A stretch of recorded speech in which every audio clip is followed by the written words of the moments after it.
Friends, నేను మీ వాళ్ళు చాలా మందికి ఇంటర్నేషనల్ ట్రిప్కి వెళ్ళాలి అని ఉంటుంది. కానీ అమౌంట్ ఎంత అవుతుంది అని వెనకాడుగు వేస్తుంటారు. నేను కూడా అలానే ఏజెన్సీ ట్రిప్ దూరం వెళ్ళాలి అంటే లెక్స్లో అడుగుతారు నాకు. నేను ఏసియాలో మొదటి కంట్రీ అయిన సింగపూర్కి 35,000లో ఎలా వెళ్లాలో నేను మీకు ఏ వీడియోలో చెప్తాను. వీడియో చూసే ముందు ప్లీజ్ సబ్స్క్రైబ్ చేయడం మర్చిపోవద్దు. ముందుగా ఏ కంట్రీ అయినా వెళ్లే ముందు వీసా చాలా అవసరం. సింగపూర్ వీసా మనం డైరెక్ట్గా అప్లై చేయాలేమో, ఏదైనా మంచి ట్రావెల్ ఏజెన్సీ ద్వారా అప్లై చేయాలి. వీసాకి 4,000 అవుతుంది. 1 వీక్లో వస్తుంది. నెక్స్ట్ ఫ్లైట్ టికెట్ విశాఖపట్నం నుంచి సింగపూర్కి 8,500 అవుతుంది.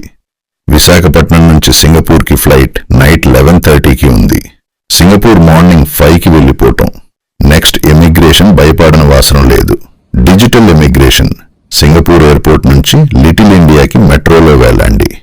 మెట్రోకి మీరు మాత్రం debit or credit card, visa లేదా మాస్టర్ కార్డు మాత్రం తీసుకుని వెళ్ళండి. నెక్స్ట్ లిటిల్ ఇండియాలో మీకు ముందుగానే రూమ్ బుక్ చేసుకోండి. నేనైతే డార్మిటరీ బెడ్ బుక్ చేసుకున్న 4 డే నాకు 500 ఇండియన్ రూపీస్ ఛార్జ్ చేశారు. చాలా బాగుంది. నెక్స్ట్ ఫుడ్ విషయానికి వస్తే లిటిల్ ఇండియాలోనే గురుద్వారా ఉంది. 3 టైమ్స్ ఫుడ్ అక్కడ అయిపోతుంది. నెక్స్ట్ మీరు ఆఫ్టర్నూన్ మీరు మెట్రోలో మరీనా, అదే మనం సింగపూర్ అనగానే సింహాపు బొమ్మ కానిపిస్తుంది. అక్కడికే ఈవినింగ్ వరకు అక్కడ ఉంది.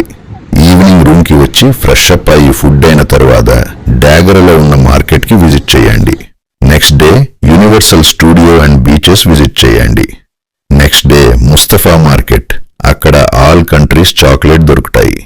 నెక్స్ట్ డే మార్నింగ్ ఎయిర్పోర్ట్కి వెళ్ళి సింగపూర్ ఎయిర్పోర్ట్ చాలా బాగుంటుంది. ఈవినింగ్ వరకు చూసి రిటర్న్ ఇండియా.